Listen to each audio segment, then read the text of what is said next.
To understand the power and value of prescriptive analytics, let's take a look at two hypothetical companies. Plan and Act and Best Guess Incorporated are longtime competitors to each other who happen to be in the same industry. And during the past several years, both companies have invested millions of dollars in the latest big data and advanced analytics technology.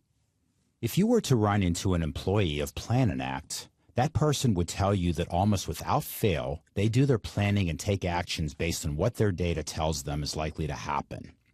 On the other hand, an employee of Best Guess Incorporated would tell you in the strictest confidence that despite the millions of dollars their company has invested in big data and analytics, they still make far too many decisions in the dark. Employees at Plan and Act are regularly alerted that their analytical systems have found something interesting and important from all of their data. And based on those previously hidden insights, they're advised on specific actions to either take advantage of an opportunity or perhaps get out in front of a brewing problem before it actually occurs, or at least before a problem gets out of control. On the other hand, the folks over at Best Guess spend much of their time in crisis mode, and almost always when the latest crisis has been dealt with, they realize that if they had only connected the dots in their data, they probably wouldn't have been caught by surprise and they might have been able to stop that crisis before it even got started.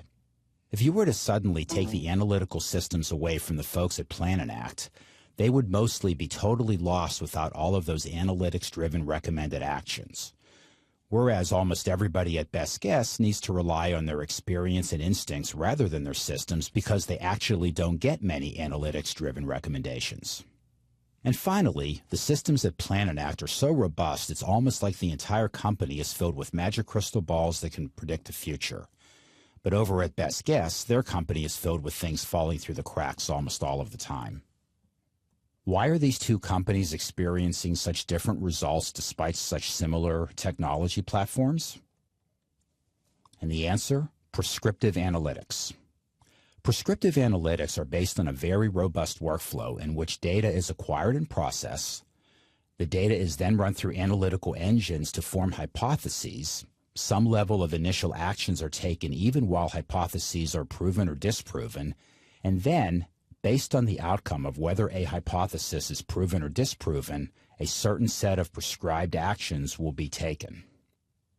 When we talk about prescribed actions in analytics, we mean what a company should do, what they should not do, when actions should be taken and who should take those actions, as well as, depending upon the complexity of a given action, various contingencies.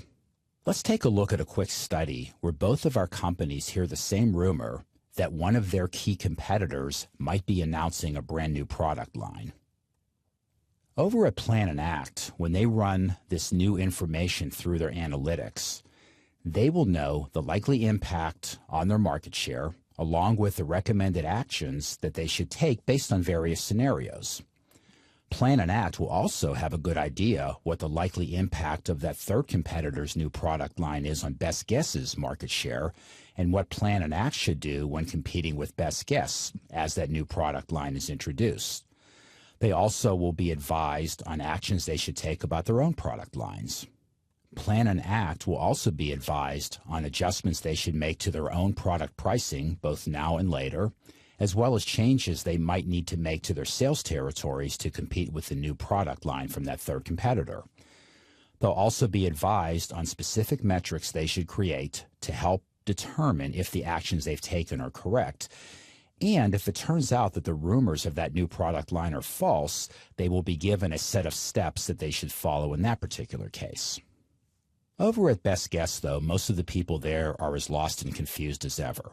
Their analytics have determined that this new product line will indeed be a serious threat, but their executives all have their own opinions about what they should do, so in the end, they did nothing. After the new product line from the third competitor was formally introduced, they wound up cutting their prices by 15%, but they didn't do so driven by any data or analytics. They just followed their gut instincts. Best Guess would like to have an idea about what that third competitor's product line will mean for others in their industry, including Plan and Act, but they don't know. They also have a pretty good idea that they want to reorganize their sales territories just as Plan and Act did, but they're not sure what alignment would be best for them, and in the end, they wound up doing nothing. Despite both companies having very similar analytical environments, Plan and Act is in a far better position to not only analyze the data coming in with regards to this new competitive threat, but respond because of how they use that data. The primary reason that organizations of all sizes and all industries are collectively investing billions of dollars today in analytics is a rather simple one. They recognize the importance of objectively driving decisions and actions by real data, not just highly subjective experience and intuition. Today's analytics are actually the culmination of more than 30 years of steadily advancing core technology and software products, as well as how we bring those technologies and products together to build increasingly sophisticated systems. We can go back before the early 1990s and we find earlier efforts such as MIS, Management Information Systems, DSS, Decision Support Systems, or EIS, Executive Information Systems. All of these efforts did provide significant business value, but all fell short of what we're able to do today with analytics. Since about 1990, the discipline known as business intelligence, or BI, has dominated the analytics space, and we'll talk more about BI later. Regardless of whether we embarked on decision support systems or executive information systems or business intelligence, we've had one common objective no matter what we've tried. We're trying to get insights driven by our data. When we talk about the data that we use for our analytics, traditionally it's come primarily from our internal applications. Our financial management systems, our customer systems, our order entry systems, our supply chain management systems. Different applications from all over our enterprise, regardless of what industry we happen to be in. Increasingly, though, we're bringing data from outside the enterprise in alongside our internal data, and that's providing an entirely new generation of data-driven insights beyond what we've typically been able to do in the past. Also, when we talk about data, it comes in many different forms. Most of what we've used in the past falls under the category of structured data. And this is the data that you're probably most familiar with, things like relational databases and file systems. And the types of data you have here are things like numbers and dates and short-length character strings. That's typically been the type of data most conducive to analysis. When we look at today's analytics, though, we're able to add in semi-structured data, things like emails and forms, even tweets and blogs, as well as unstructured data, images, audio, and video. And the power of all three of these forms together, again, is opening up an entirely new realm of analytical capabilities for data-driven insights. When we talk about insights, there's a number of different facets that will describe what we're after. We need to look at insights from different time frames. We need to know what's happened in the past. We need to know what's happening right now. And to the greatest extent possible, we would like to know what's going to happen in the future. We also deal with insights of different precision. Most of what we've worked with in the past have been cold, hard facts, a sales report, a customer activity report, a statement of something that has absolutely happened for a fact. With analytics today, though, we not only deal with facts, we deal with hypotheses. Some of these hypotheses are rather strong in nature. They're very precise, they're very fine-tuned, whereas others are kind of fuzzy. They look at certain data, they find certain patterns which may or may not be significant, and we will analyze them further and see if indeed they do have any significance and importance to us. Our analytical capabilities need to produce insights from different paradigms. Some of them come from very specific questions, whether it's the past, the present, or the future we're looking at. We're asking a very specific question and looking for a very specific answer. Other insights come from turning our analytical models loose on incredibly large volumes of data and then looking for hidden patterns and causal relationships and things that we may not necessarily ever have thought about, but the power of our technology ferrets out those things and shows them to us and lets us take action upon them. Sometimes we actually try to rewrite history. We'll take historical information and ask questions along the lines of, what would have happened if we had reduced our prices by 10% 3 years ago? It's more than just straight line math to come up with that answer, and that's where all the sophisticated analytical models bring all that data together and come up with the answer of what might have happened if we had done something differently. Some of our insights are very precisely focused, maybe on a specific business process within our company. Others are broader in nature. They're enterprise-wide. They affect many or even most of our organizations, many or even most of our business processes.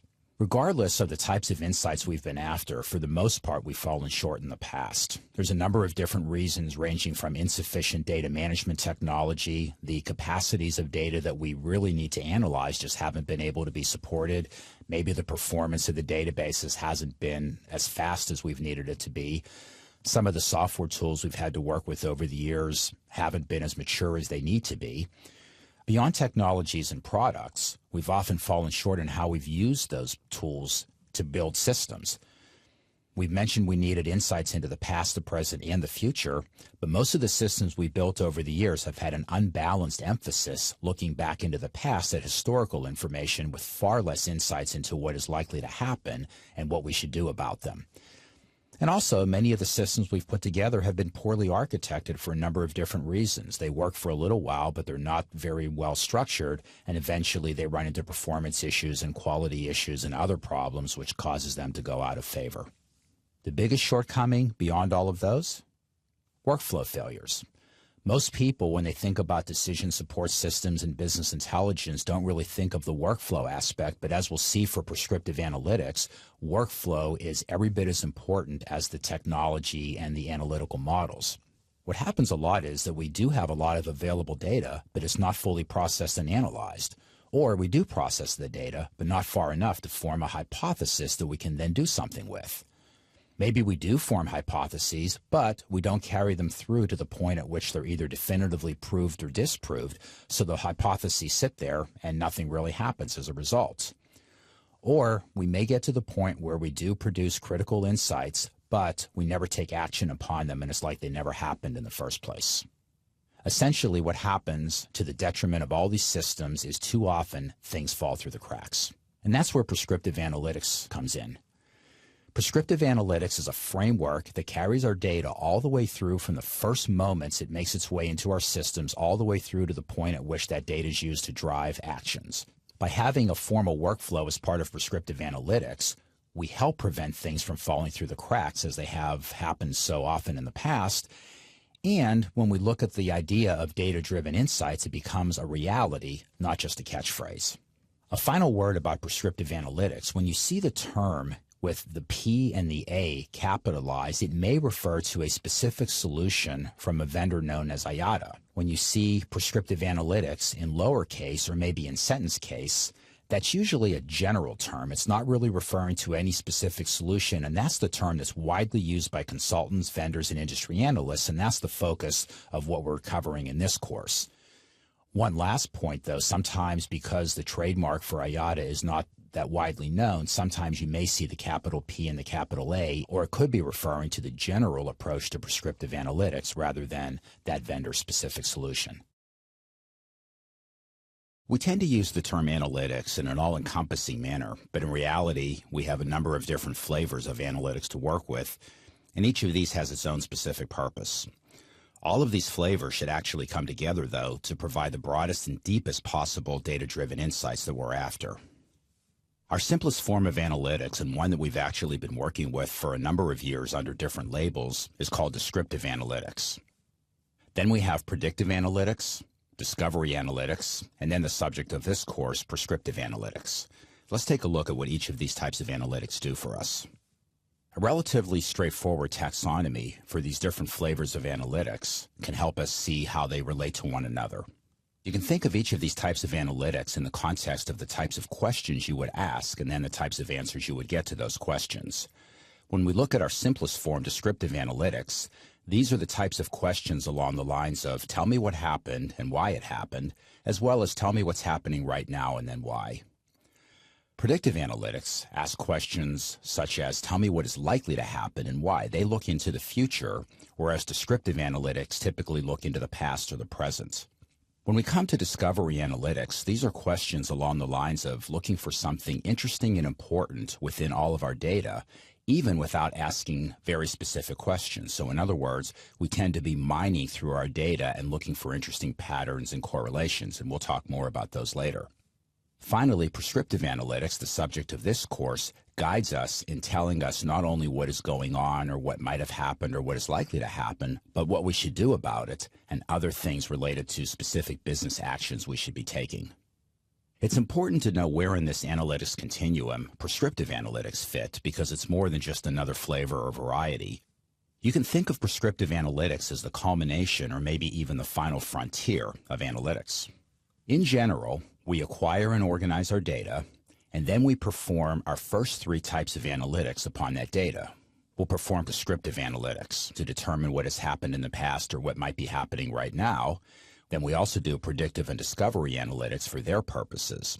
Then we take the outputs of all three of these categories of analytics and we feed them into our prescriptive analytics engines, and this is where we're guided on not only what is going on and all the insights that we're after, but what we should do about them. The important point to remember, though, is that this entire analytics continuum is essential to us.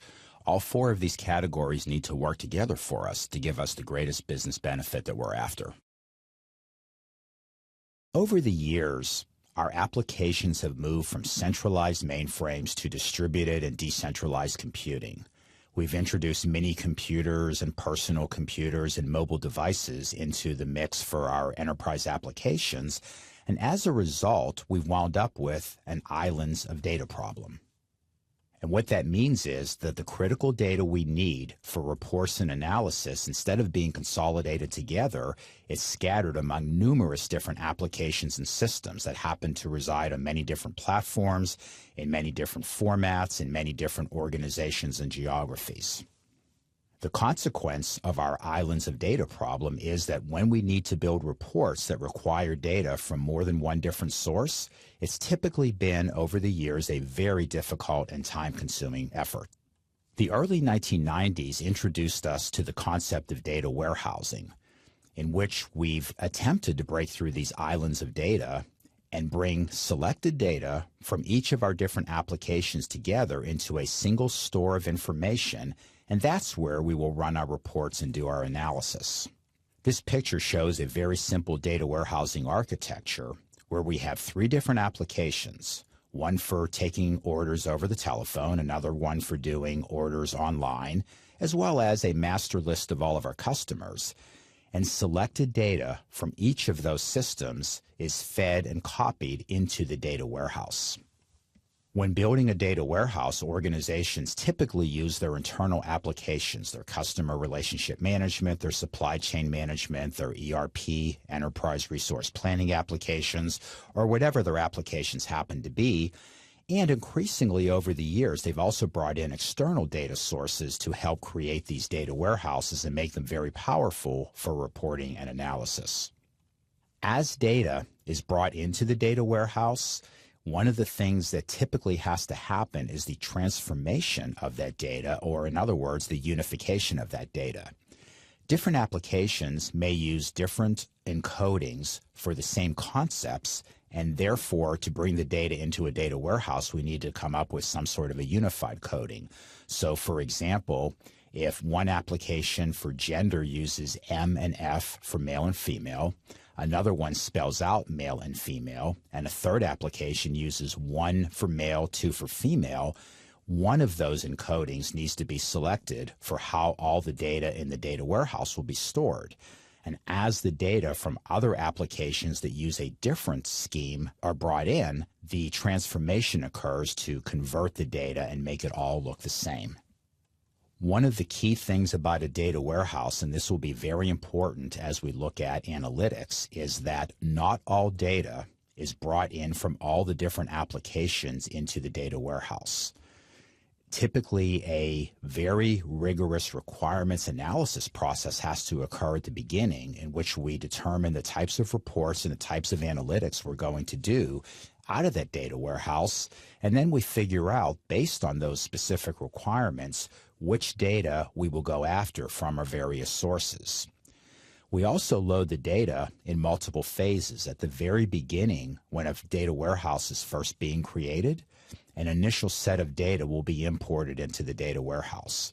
But as we go on and use the data warehouse on a regular basis, we continually update the data warehouse to keep the data relevant. will bring in new customers, the latest orders, the latest returns, whatever the data happens to be, it continually is updated and refreshed in the data warehouse, so our reports and analytics contain the most current information. When we load data into the data warehouse, we organize it by subjects. So we'll keep all of our products together, all of our customers together, keep our orders together, our returns, even if we have, for example, our orders and our returns scattered among different applications that all happen to be feeding their data into the data warehouse. We structure the data in such a way that we can slice and dice our reports. We can look at orders by customer, by month. We can look at returns by geography, by month. All kinds of different dimensional analysis will be able to take place out of the data warehouse. And once the data is brought into the data warehouse and it's organized and structured the way we want it, it's used to produce all kinds of different reports and dashboards, which are maintained and updated on a regular basis. The reason we've been building data warehouses since the early 1990s is to provide one-stop shopping for our data within the enterprise, regardless of where that data happens to originate and no matter how many different applications the data happens to reside in. One of the ways we've tried over the years to deal with our islands of data problem is by building data warehouses. But we need more than just that integrated set of data for the insights we're after, and that's where business intelligence fits in. Business intelligence, or BI, began around the same time that data warehousing did in the late 1980s and early 1990s. We define business intelligence as our attempts to draw critical insights from our data. We produce those insights in a number of different formats, and we'll look at some examples. And we also use software tools from various vendors to produce those insights as well. The idea behind business intelligence is that while a data warehouse should provide one-stop shopping for our data, the BI systems will then, in concert with the data warehouses, provide the one-stop shopping for those data-driven insights. Here are some examples of the different formats in which we would deliver BI-type information. A lot of business intelligence is delivered through the same types of reports that we've used through the years. And think about looking at data on a Microsoft Excel spreadsheet. That's a very common business intelligence delivery mechanism where we see tabular information that we then can review and analyze. Many BI systems deliver their information through some type of a dashboard in which we have a combination of tabular information and graphs and other different visual mechanisms all together on one particular screen. And just like the dashboard in your car, you can take a look at a number of different things at the same time and then focus on those that seem to need your attention. Increasingly, we have a lot of business intelligence delivered through map-based visualization. So if there's a geographical aspect to your data, that information can be overlaid on the same kind of a map you would see from Google or Yahoo, and then see, for example, sales in a particular geography and how it relates to sales in the next geography over. And then you have a good view from a geographical point of view. Most of the modern BI tools allow users to select the types of mechanisms they want, regardless of the data. So if you tend to be very comfortable working with large spreadsheets, you can deliver your insights that way. Whereas if you tend to be more graphical in nature, you can use dashboards or visualizations. Another aspect of BI delivery is the push versus pull models, where traditionally you would need to go into your BI system to run a specific report. So you're pulling information when you're ready for it. The problem with that model, though, is something very important may be happening, and if you don't happen to go into the BI system and run the appropriate report or look at the right dashboard until sometime later, you may not necessarily get that information as quickly as you need to take the actions you'll need to take. So most BI systems also allow for pushing information, whether it's through alerts or emails or some sort of mechanisms to let you as a user know that there's something you need to take a look at right now. If we look at data warehousing and business intelligence, which again both began around the same time, do they add up to perfection as we're going after insights from our data? Well, they happen to be good, but they're far from perfect, and that's where we'll see how some of the newer generations of technologies help to fill the gaps. For many years, we've been building data warehouses and applying business intelligence technology to produce the critical reports that we need to make the most important decisions for our businesses and for our government agencies. Still, despite many successes with data warehousing and business intelligence over the years, we face a number of different shortcomings with the way we've always approached these disciplines. The limitations of the data management technologies that we've had to work with require us to bring in some, but not all of the data from within our enterprise and from different sources outside our enterprise. What that means then is that we need to engage in this significant upfront effort before we can begin building a data warehouse. And as our requirements and needs change over time, it's increasingly difficult to keep our data warehouses and our business intelligence capabilities totally up to date with the things we need them to provide. We do try to keep our data warehouses up to date, and we continually refresh them with the newest data that's available. If a new order happens to be booked in our call center, that order will eventually show up in the data warehouse, but depending upon our architecture, it might be an hour, it might be 5 hours, it could be a day, it could be longer until that order happens to make its way into the data warehouse. So as we look at different business problems, in some cases, the currency of our data within our data warehouse is not necessarily where it needs to be for the most timely, most critical business decisions we need to make. Another shortcoming is that data warehouses have traditionally been limited to our structured data from within our enterprise and outside our enterprise. This means numbers, dates, short duration character strings. As we try to bring in multimedia information, blogs and tweets and documents and audio and video and all of the other content that is increasingly used for business decisions, it just doesn't fit very well in the current structures of most data warehouses. And then finally, data warehouses and business intelligence are typically used for the analysis of cold, hard facts. We may be able to slice and dice our data, but we rarely can produce hypotheses that then go through the prescriptive analytics workflow out of the way we've traditionally done data warehousing and business intelligence. The most significant shortcoming of all, though, data warehousing and business intelligence has traditionally provided us with a rearview mirror. We can ask questions and answer questions of the variety, tell me what happened and why. But again, that's a rearview mirror for us. We have very limited capabilities within most data warehouses for understanding what's happening right now. We have even fewer capabilities for predictive analytics, tell us what's likely to happen, and for discovery analytics, where we mine through very large amounts of data to discover hidden patterns. And when we look at prescriptive analytics and coming up with specific actions, not just the decisions and not just the insights, data warehousing and business intelligence architecture is not well suited for that particular paradigm. Still, traditional data warehousing and business intelligence does provide us with the slicing and dicing of our data, where we can look at our historical information in many different ways and gain a number of different insights out of that particular data. And indeed, we can make many critical business decisions from our traditional data warehouses and business intelligence. Because data warehousing and business intelligence have been around for a couple of decades now, our systems are built on mature, proven technology, and there are tens of thousands of professionals out there with deep skills in all of the different capabilities and all of the different facets, and who have delivered many successes to a number of different organizations. When we look at the broader analytical architecture that your organization needs to have, data warehousing and business intelligence still have an important role to play. What this means, though, is that data warehousing and business intelligence are no longer enough, and our quest for data-driven insights is at a critical juncture.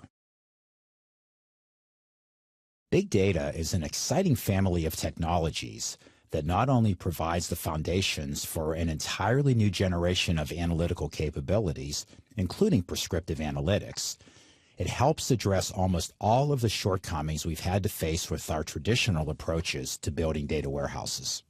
You may recall that even though data warehousing has provided significant business value over the years, we do have a number of shortcomings with our traditional approaches. Because of the limitations in our database technology, we have to settle for bringing in some, but not all of our data. And in order to figure out what data we will bring in, we need to engage in significant upfront business requirements analysis work, which means that as we want to produce new reports, if our data is not necessarily in our data warehouse to start with, it's going to take a little bit of time to make it available. We update our data warehouses frequently, but we do so in a batch-oriented manner, which means that sometimes we don't necessarily have even brand new data that we've already brought in the older versions of available for the analysis and decisions we need to make at that particular point. Data warehouses are typically limited to structured data, and they deal in cold, hard facts rather than hypotheses. With big data, however, almost every single one of those shortcomings is addressed. The model for big data, because it's not constrained by capacity because of the underlying technology architecture, allows us in theory to bring in as much data as we want from within our enterprise and from outside our enterprise and not worry about capacity issues or performance issues. The model for big data is also based around loading our data first, and then as we come up with new requirements, we do our analysis, and in theory, our data is already stored in our big data environment and available for almost immediate usage and decision making.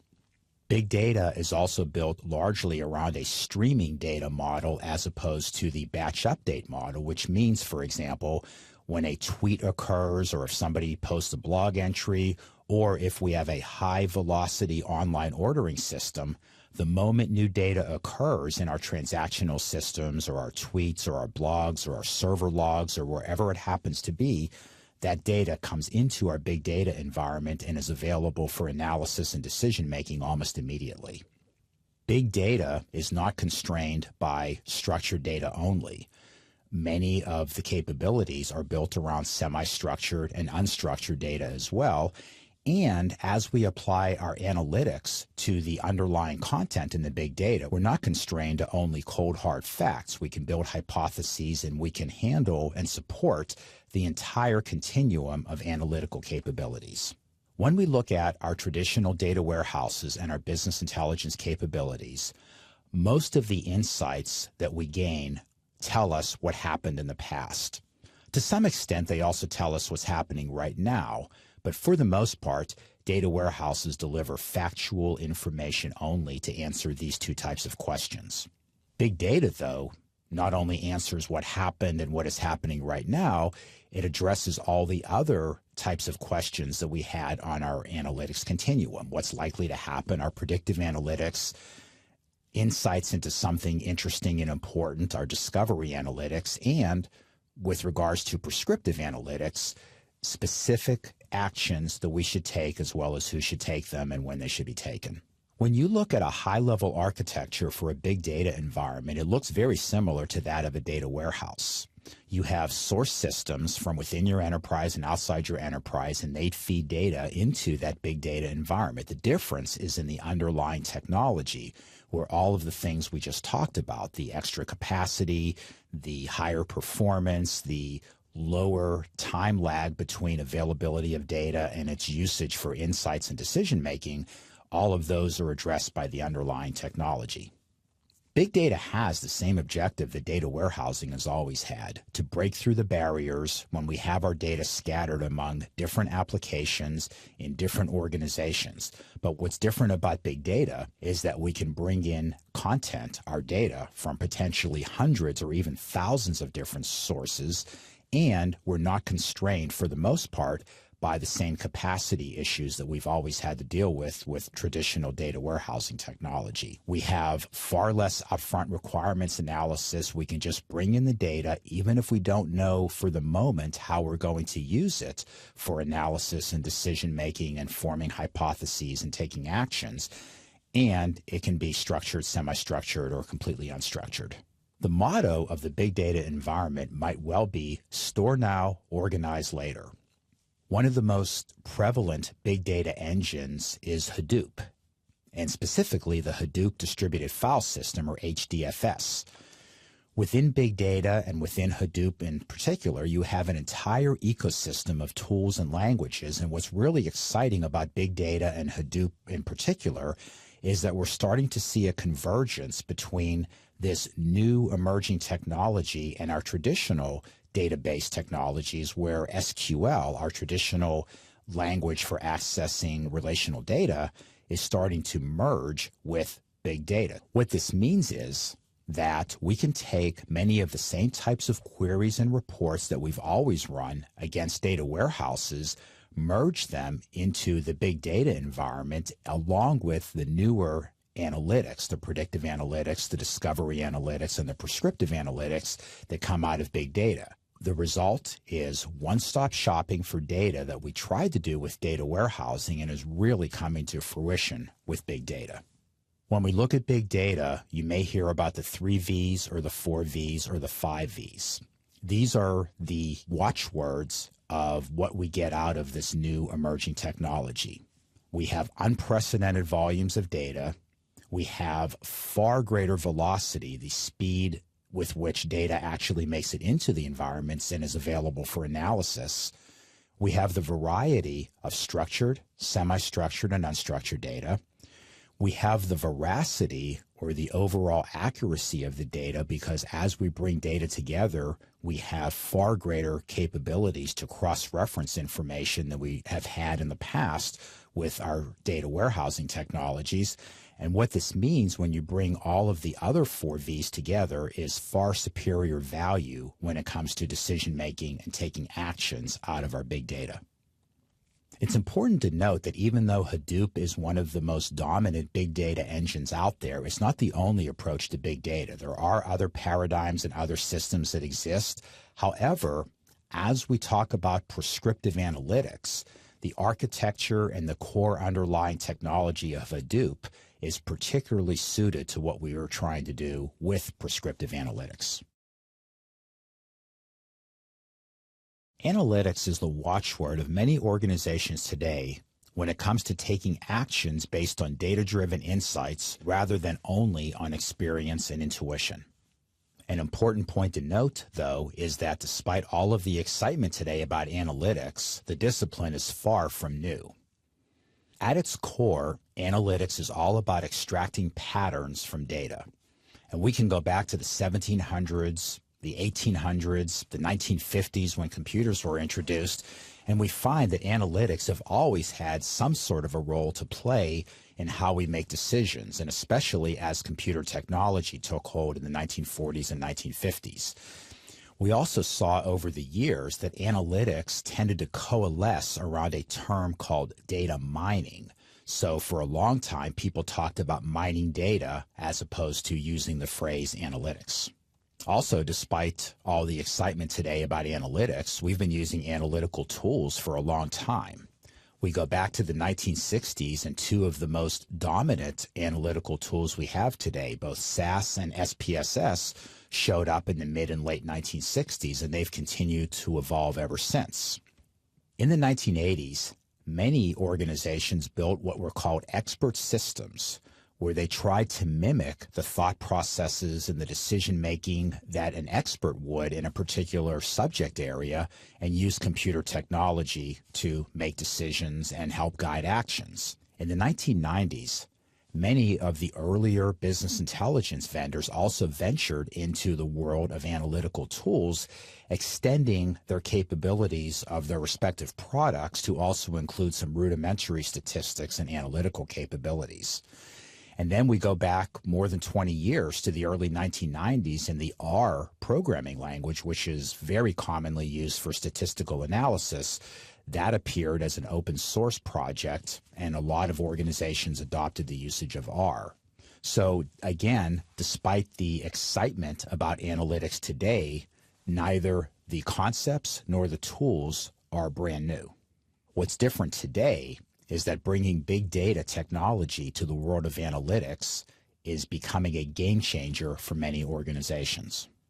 We can bring unprecedented data volumes and much higher velocities of our inbound data to the world of analytics and make decisions that much faster and that much more accurately than we've ever been able to in the past.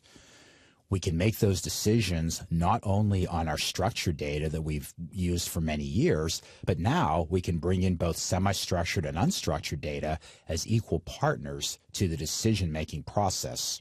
We have an entirely new generation of tools based largely around advanced analytical capabilities using big data technology. And in fact, many of the big data engines that are increasingly being used often include some level of embedded analytical capabilities within them. Even beyond our core technologies, we're seeing an era of convergence of all these different paradigms and all these different models we've used over the years. We talked earlier about descriptive analytics, which are, for the most part, the same capabilities that we've used for many years with business intelligence. The more mature and the better we get with business intelligence, that becomes the lead-in to our other analytical paradigms of predictive and discovery analytics and eventually prescriptive analytics. And all of that leads to an entirely new era of data-driven insights. Having said that, analytics by themselves are nothing without the actions that result from those decisions. If all goes according to plan, prescriptive analytics should follow a formal workflow from the point at which you acquire your data through the actions you take based upon that data. And your workflow should look something like what you see here. Be careful, though, because achieving this workflow means that you need to overcome many potential pitfalls at each of the steps along the way towards prescriptive analytics. Let's take a look at each of those pitfalls and what your solutions should be. The first place in our prescriptive analytics workflow where things can start falling through the cracks is how we acquire and process data. As you see here, data that we want to have available for analysis initially is scattered among many different systems. Sometimes we can consolidate the data into a single environment, but we don't necessarily process it as thoroughly as we should. And in many cases, the data that we need is available, but it's not available soon enough for the critical business decision-making that we need to engage in. The solution for all three of these pitfalls is largely found in big data technology. We can provide the one-stop shopping for all of our enterprise data for the different types of analytics that we need to run, predictive and discovery analytics that run on a regular, continuous basis rather than sporadically or haphazardly. Then, the streaming technology of big data, rather than the batch-oriented approaches of data warehousing, helps us get data into our environment as quickly as possible for very rapid decision-making rather than having time lags built in, which sometimes tends to compromise our decision-making.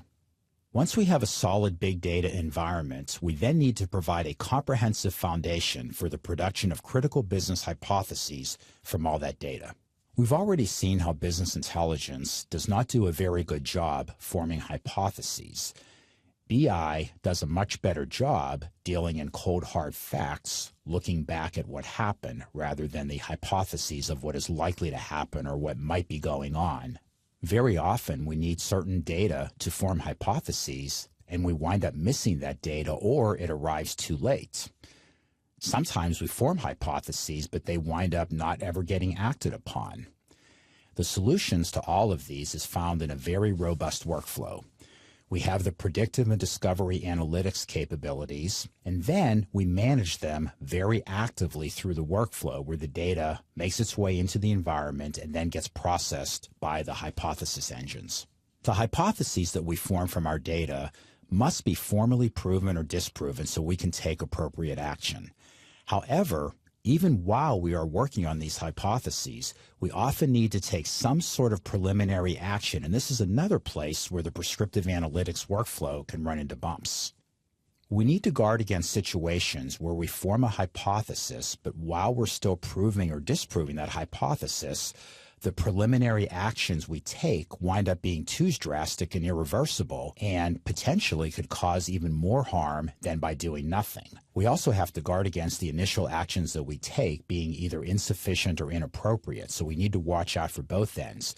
We don't want to take actions that are too strong, and we don't want to take actions that are too weak. And again, the solution to all of these is largely found in our prescriptive analytics workflow, where the hypotheses and the initial actions are managed, and the analytics themselves will guide the actions that we wind up taking. Every hypothesis that is produced by our analytics must be proactively managed on the road to appropriate actions driven by what we decide about that hypothesis. Too often, though, hypotheses are not well managed and the prescriptive analytics are compromised as a result. One of the things we need to guard against is our hypotheses not being addressed in a meaningful time frame to make the critical decisions we need to make, as well as take the actions that we'll need to take. We always need to be on guard that our hypotheses are managed properly. Sometimes we might initially disprove a hypothesis, but upon bringing in additional data, we change our mind. The result turns out to be that that hypothesis was in fact correct. Also, sometimes hypotheses cannot be fully automated. They need to have human involvement as well, and we need to guard against situations where the people necessary to evaluate those hypotheses and make those decisions or help make those decisions aren't available. The solution to these pitfalls is also found in our workflow, how we apply analytics, and managing the combination of people and systems along with the appropriate backups and contingencies. Prescriptive analytics is, by definition, all about taking prescribed actions. When we get to this point in our workflow, the last thing we want is for things to fall through the cracks when we are so close to our long-standing goals of data-driven insights. We need to be on guard for situations where we wind up proving a given hypothesis, but for whatever reason, no action is ever taken. We also need to watch out for situations where some, but not all of the necessary actions are taken, and we also need to be careful that we don't take actions incorrectly or too late. And a robust workflow helps manage all of the actions throughout the entire life cycle for prescriptive analytics. On the road to prescriptive analytics, workflow management is an essential component, every bit as much as technology, to addressing these long-standing problems. We've already taken a high-level look at our prescriptive analytics workflow, and now it's time to take a more detailed look. Since each of the phases shown in this diagram is very important, it needs to be in place for prescriptive analytics to be able to turn our data into specifically prescribed actions. We begin our workflow by detecting events, and later on we'll go into more detail about what events are. For now, think of them as when data comes into our system that either by itself or in combination with other data is so very important that we need to do something with it, and specifically route that data through the rest of our workflow to the point at which we then decide if indeed we need to take actions as a result. Every event needs to be categorized and processed because some are more important than others, and there are other characteristics that apply to each of them, and we'll look later at these various characteristics and how we categorize and process them. We then take the data from our events and we run it through a variety of different analytical models that we have determined are appropriate for every given workflow. Some may be common to more than one workflow and apply across our enterprise. Others may be so specialized that they only apply to certain situations. But we'll have an entire portfolio of analytical models that are there for our data to be run through, and the result of those analytical models could be the formulation of a hypothesis that something important is happening that we then need to take further actions on. Now you notice on the left-hand side this purple line that bypasses the categorization and the processing of events and even the analytical models themselves and goes straight from the incoming data to the formulation of a hypothesis. Here's an example, not necessarily from the business world, but from your personal life to illustrate why this might be the case. Suppose you walk into your house and you notice a burning smell, but you don't necessarily know where it's coming from, or you don't know if indeed it's something you need to worry about. You'll begin to investigate and try to figure out the cause of it, and if indeed it's something you need to be concerned about. Whereas if you're walking up to your house and you happen to see flames coming out from one of your windows, you can form the hypothesis at that point that there's a fire in your house, and analysis really isn't even necessary at that point, and you immediately need to take actions from that point on. As we form hypotheses, it's very important that nothing falls through the cracks, and we will have a list of initial actions we'll take along every one of our prescriptive analytics workflows that are appropriate for that particular scenario. Now, this occurs even as we're continuing to do additional analysis of our data. But in most cases, we'll have a list of initial actions that we need to take as our prescriptive analytics workflow proceeds. All along the way, we are likely to be updating and correlating additional data as part of our analysis, and maybe we're running data through additional models as we proceed down our workflow. And we'll look later at how we update and correlate data as we continue to enrich our models. At some point, every hypothesis needs to either be proven or disproven. With prescriptive analytics, again, we can't let things fall through the cracks. And one of the most common problems over the years with earlier efforts at analytics is that hypotheses are formed, but they don't necessarily get carried through until the point at which they're definitively proven or disproven and then drive the actions. So we need to make sure that every hypothesis is logged and managed and is carried through to the point at which it's either proved or disproved. And finally, prescriptive analytics is all about taking prescribed actions, and we'll look at the types of actions you would take depending upon whether any given hypothesis is proven or disproven. And you notice this orange line that goes back to the Apply Analytical Models box. Sometimes the actions that come out of any given prescriptive analytics workstream are to route back and start an entirely new set of analytics against our same data and maybe even additional data at that point.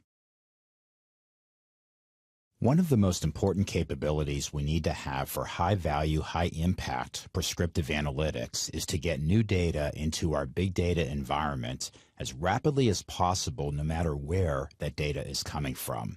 Whether we are bringing in transactions from our high-volume e-commerce systems or maybe adding external data of some kind, think about the V for velocity catchy phrase of big data.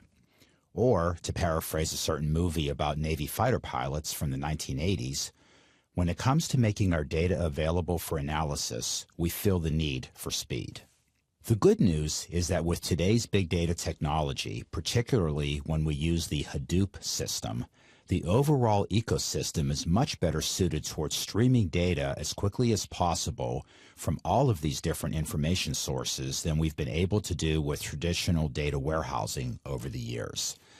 Hadoop includes facilities such as Scoop, which is spelled a little funny, S-Q-O-O-P, and that's used for bulk data transfer from relational databases as quickly as possible. There's another capability called Flume that brings in logs and other non-relational data, and there's other mechanisms that different Hadoop vendors provide with their respective products. When it comes to our big data foundation in support of prescriptive analytics, we not only want to bring in new data from sources we are already connected to, but very often we want to add entirely new sources that we haven't previously used.